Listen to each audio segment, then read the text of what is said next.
Washington, D.C., in his special transport plane, comes the President of the Provisional Government of France, General Charles de Gaulle. Beginning a goodwill tour of America, he is welcomed by Secretary of State Byrnes. At the White House, General de Gaulle arrives to meet President Truman. In straightforward talks, the two leaders made notable progress on mutual problems, reaffirming the strong bonds of friendship between France and the United States.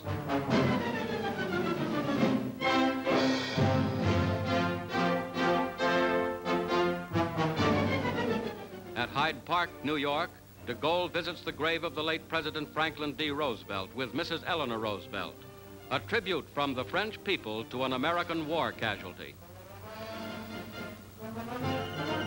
Inspecting the United States Military Academy across the Hudson at West Point, the general places a wreath at the base of a statue given to West Point by the École Polytechnique of France. Before continuing his tour, the honored French leader expresses France's thanks to the United States. General de Gaulle speaks in English. I want to thank again the American people for the magnificent effort which, under the leadership of your two great presidents, Roosevelt and Truman, has made possible the victory. Without you, Americans, there would have been no future for Europe and Asia, but a terrible servitude. There would have been neither freedom nor justice for the world. Long live the United States of America.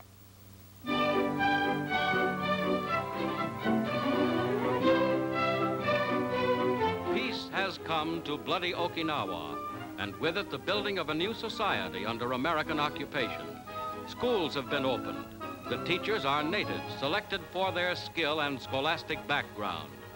Okinawa's children are being given the fundamentals of a free, democratic education.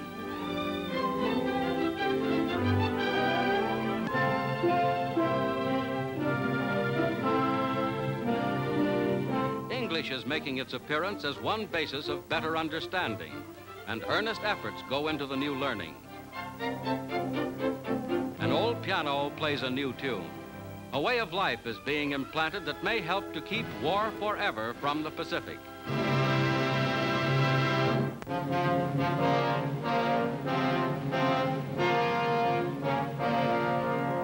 Paris, the end of the historic trial of 89-year-old Henri-Philippe Pétain. Pierre Laval arrived, last of the parade of France's political leaders to testify. His early testimony practically ignores Pétain, craftily aimed at absolving himself when France tries him for treason. He tries to laugh it off, but the court brings him back to Vichy and the record. Vichy, where Laval broadcast one unforgettable phrase, "I hope for a German victory." Now Pétain's trial is ended. The evidence is in. At 4 a.m., the aged marshal returns to court to hear the verdict and the sentence. It is a tense moment for the former hero of France and for a world that must deal with the war guilty of many nations. Pétain is found guilty, the sentence death. But because of his age, the sentence is commuted to a lifetime behind bars for prisoner Pétain, one-time Marshal of France.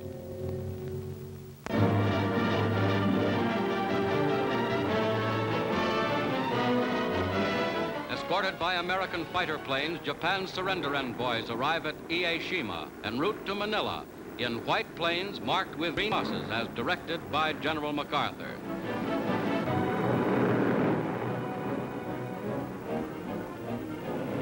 Fur-helmeted Japanese pilots guide their transports onto landing strips wrested from the enemy in bitter fighting a few months ago.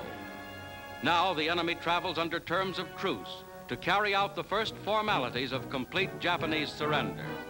The Vice Chief of Japan's Imperial Army Staff, Lieutenant General Tarishiro Kawabe, wearing the gold braid, heads the delegation of 16 military, naval, and government officials.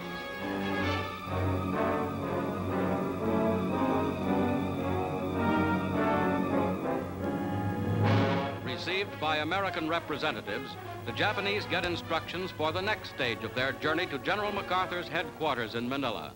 There will be no misunderstanding of Allied orders.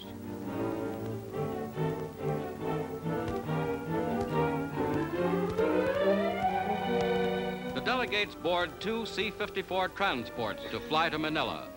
Pearl Harbor, Nanking, Hong Kong, Bataan. These and other memories of imperialism turn to ashes for the representatives of defeated Japan.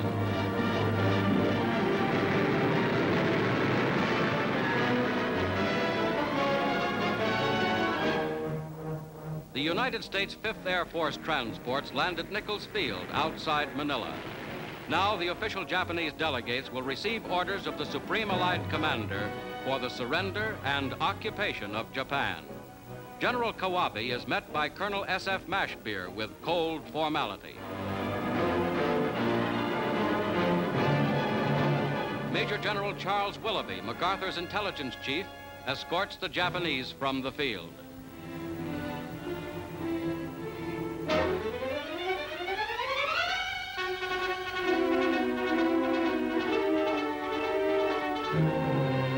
Army staff cars take the delegates to their temporary quarters. That night at Manila's City Hall, they arrive to present their credentials to the Allied authorities.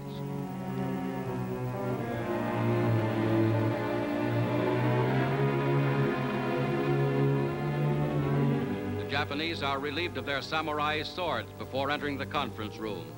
General MacArthur's Chief of Staff, Lieutenant General Richard Sutherland, acts for the Supreme Commander. General MacArthur does not meet the Japanese in person.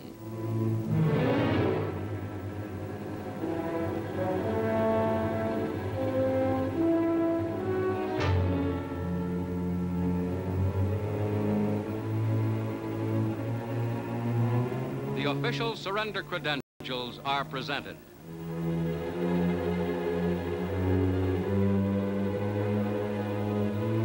General Sutherland leaves, and the Japanese await their next orders.